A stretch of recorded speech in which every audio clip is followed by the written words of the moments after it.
good, YouTube? Ziplockdomo. You tuned into another episode of Domo Styles. In today's video, the topic is heat. Applying heat to your hair. Is it helpful? Is it harmful? What are the risks? What are the pros and cons, pretty much? So that's what we're gonna get into today. I'm gonna keep it nice and short. I'm giving my opinion. I like to clarify my opinion is not facts. It's my opinion. It's what I recommend. It's what I believe. It's what I think. That's it. I would love for you guys to help me create a dialogue in the comments though. So if you agree or disagree with my opinions, please drop a comment. Let me know your opinion. Let me know what you recommend. That way we can create a dialogue that others who are looking for this type of information can pull from everyone. They can pull from my opinion as well as you all opinions. So without further ado, we're gonna get straight into it. Please make sure you like this video, drop a comment. If you're not subscribed already, hit the subscribe button. We already passed 1K subscribers. I really appreciate each and every one of y'all. We almost at 1100, so hopefully we can keep going up for the holidays. I ain't never in a drought. I ain't never in a drought.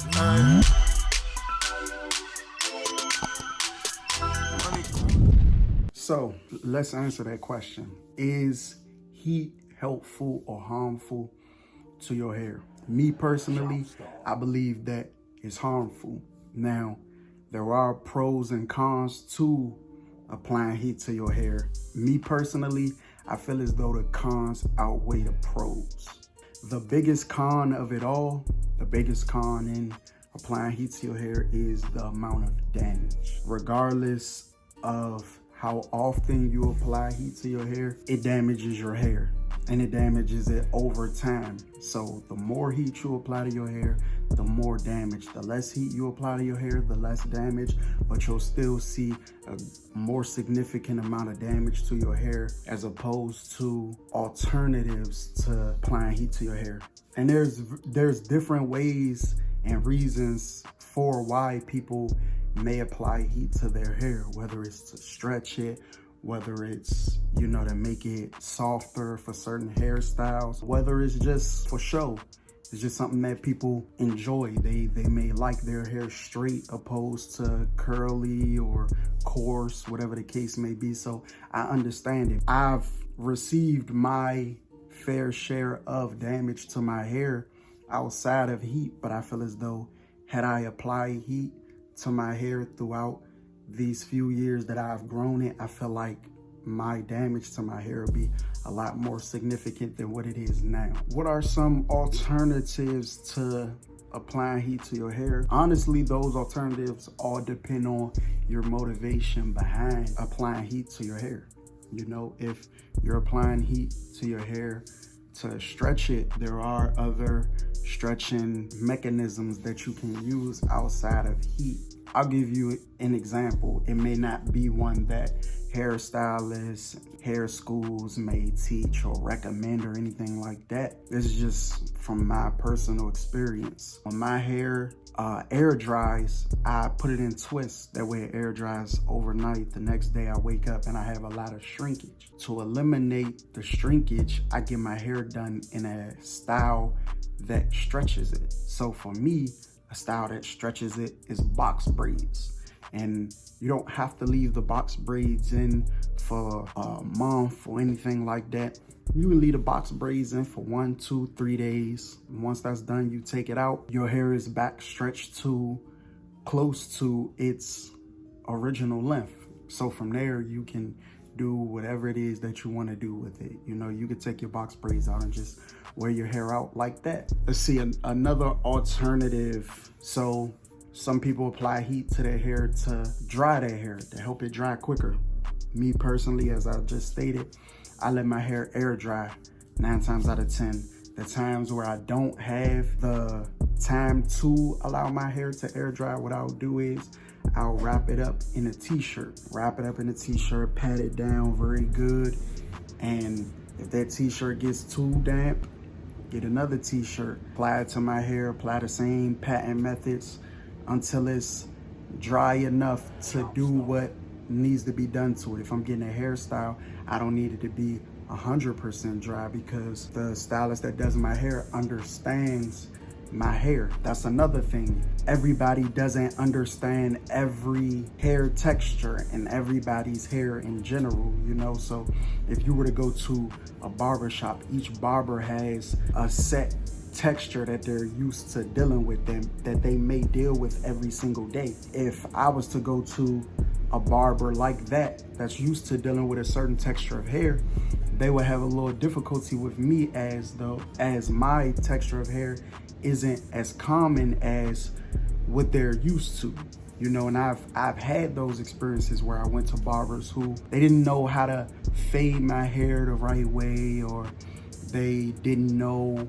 Okay, I'll give you a small story. So back in high school, I cut my hair.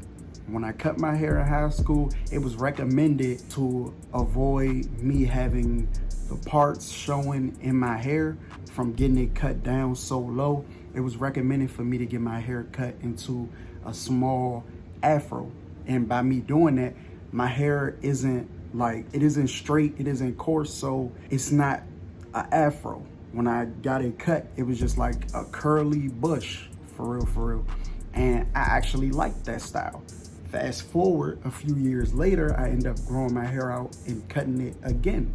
Now, the second time I cut it, it was recommended that I get it cut close to my scalp as opposed to the bush, because this barber was telling me that if I was to get it cut in the bush, that my parts would be showing. I've literally already got that done a few years prior, and everything was perfect. I took this barber's word, got my hair cut low. Worst decision of my life. Number one, it was way too low. Number two, you could still see the parts of my hair. Number three, I just flat out didn't like it. I didn't feel like the barber knew what he was doing in that situation. I feel like that's because of the texture of my hair. Had my hair been a different texture, then maybe he would have recommended a afro or something different. So that just goes to show you that every stylist, every barber, anybody in the hair industry, they don't deal with every single texture of hair every single day. So some of them may not be as privy to how to take care of each person case by case. So to avoid that, they go a route where it's generic. Anyone can get this style. All you have to do is A, B, and C. And a part of that A, B, and C is applying heat to your hair, getting your hair blow dried. Me personally, I've never went to a stylist that blow dried my hair, or, you know, couldn't do my hair without having a blow dry. If that's the case, I respectfully don't want your service. You know, I'll go somewhere else, because that's just not, I don't like it. To be real with you, I don't like the texture of hair when it's blow dried. I don't like how it looks. I don't know, that's just not me. Would I ever get my hair blow dried? I don't see me ever getting my hair blow dried, well, anywhere in the near future. And I don't look down on anybody who gets their hair blow dried. I don't see anybody as less than or any differently. None of that, you know? Everybody around me gets their hair blow dried, and that's perfectly fine. I just personally don't believe that it's for me. But I would love to know what you guys feel about it. I want to know how you feel about getting your hair blow dried. Is it something that you like? Is it something that you feel like is necessary? Is it something that you don't like?